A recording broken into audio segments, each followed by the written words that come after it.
is Kenneth Gloss. I'm the proprietor, owner, along with my wife Joyce, of the Brattle Book Shop.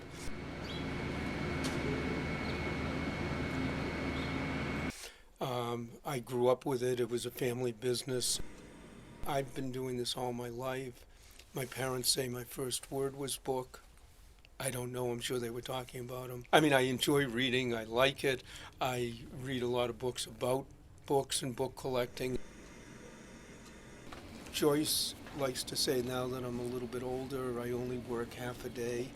I get in at 5:30, the store closes at 5:30, that's 12 hours, that's half a day. So anyways, get in, 5:30, I open up, I get the lights on. Usually I come up to the office and we have a staff meeting at 8:45, and usually between 5:30 and 8:45, I can do paperwork without the phone ringing constantly, without someone asking me something constantly. So it's a very quiet time. And then we roll the carts in and out.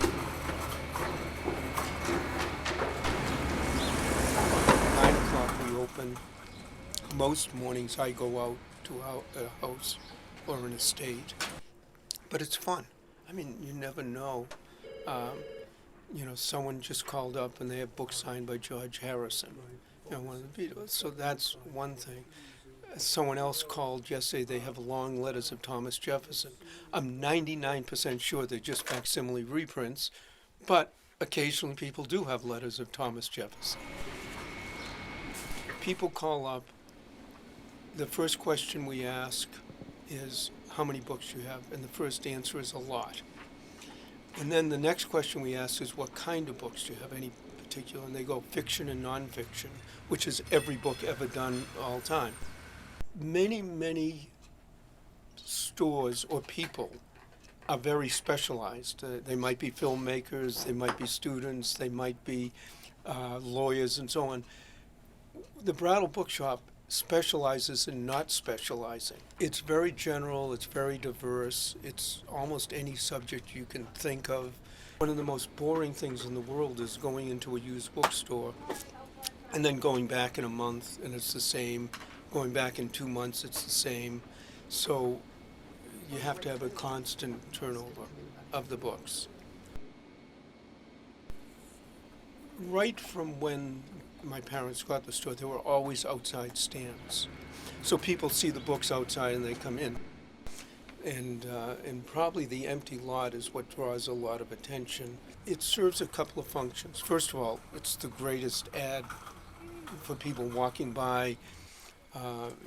We get people all day long taking pictures, posting it on social media. The other thing that I describe it as, it's sort of like a pressure valve for the store, because you go out almost every day buying books, and a lot of times you buy everything. So the outside sort of keeps the store from exploding full of books. The outside is always open unless it's raining or snowing. The only time we ever closed the outside on a good day was one year, it was last year I think, it was 10 below zero. And we closed it mainly because we were afraid some of our die-hard customers would stand out there and be there for an hour or two and get frostbite. I mean, literally, that's why we closed it.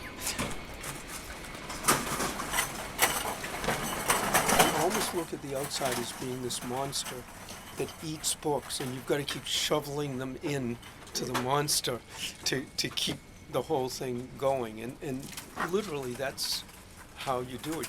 Literally, the books are the food, and people grab them and buy them.